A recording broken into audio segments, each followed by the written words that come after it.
Saving money to buy a bicycle. My name is Tom. I am 10 years old, and I live in a small town with my mom, my dad, and my little sister, Lily. Our house is not big, but it is warm and full of laughter. I like reading books, playing football with my friends, and drawing pictures. But lately, I have been thinking about one thing almost every day. I want a bicycle. Not just any bicycle. I want a red bicycle with shiny silver wheels and a small bell that goes ding-dang when I press it. I can already imagine myself riding down the road, the wind on my face, the sun above me, and the park waiting ahead with its green grass and tall trees. I can see myself going faster than walking, even faster than running. The problem is, I don't have a bicycle. One Saturday morning, I was sitting at the kitchen table, eating bread with strawberry jam. My mom noticed I was quiet and asked, "Tom, why do you look so serious today?" I told her about my dream of riding a bicycle to the park on my own. She smiled and said, "A bicycle is a great idea, Tom, but bicycles cost money. If you want one, you must save money yourself." I had never thought much about saving money before. Save money? How can I do that? I asked. My mom went to the cupboard and took out an empty glass jar. She gave it to me and said, "This is your bicycle jar. Every week, you can put money inside. When it's full, we will count it together. If you have enough, you can buy your bicycle." I looked at the jar. It was clear and round, and I could see my reflection on its smooth surface. I tapped it gently with my finger and it made a small, ping, sound. I liked it. I held the jar carefully and said, "My bicycle jar." That very afternoon, I found 2 small brown coins under the sofa.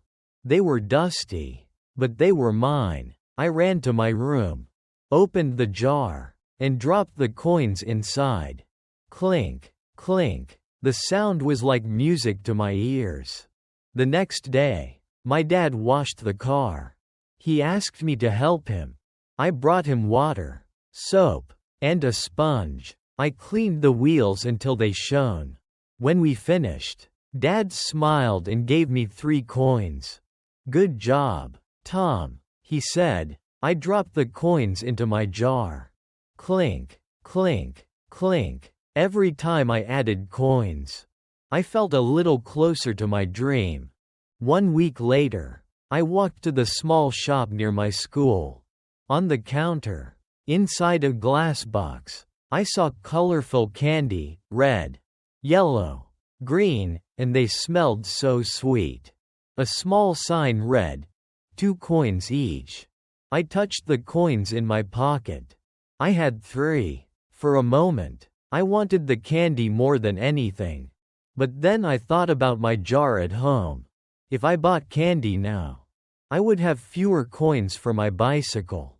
I stood there for a long time before taking my hand out of my pocket and walking away. "No, Tom," I told myself quietly. "The bicycle is better." At school the next day, my friend Ben noticed I didn't buy ice cream at lunch. "Why not, Tom?" he asked. I told him I was saving money for a bicycle. He laughed and said, "That will take a long time." I smiled. "Yes," I said, "but I can wait." That night, I looked at my jar sitting on my desk.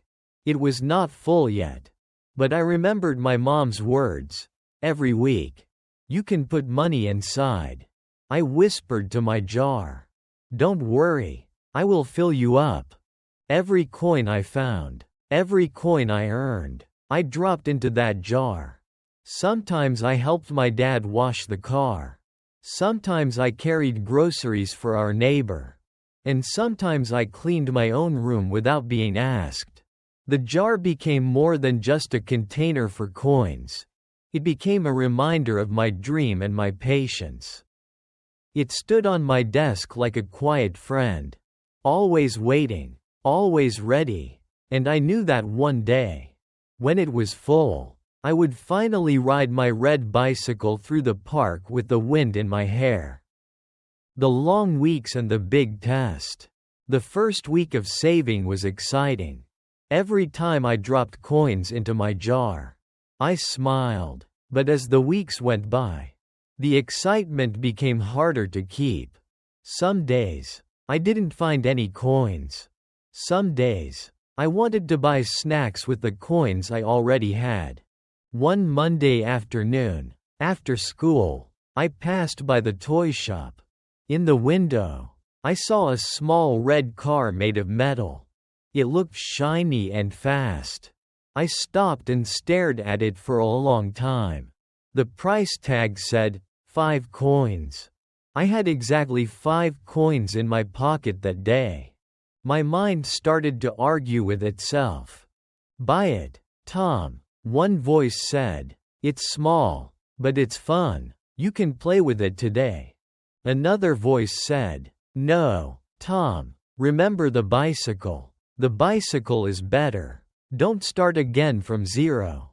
I stood there for almost a minute, watching the toy car. Finally, I turned away and walked home quickly. I didn't want to give myself more time to change my mind. When I got home, I dropped the 5 coins into my jar. Clink, clink, clink, clink, clink. The sound was louder that day, and it made me proud. Helping others for coins. One Saturday morning, I was drawing at my desk when the doorbell rang. It was our neighbor, Mrs. Green. She held a bag of apples.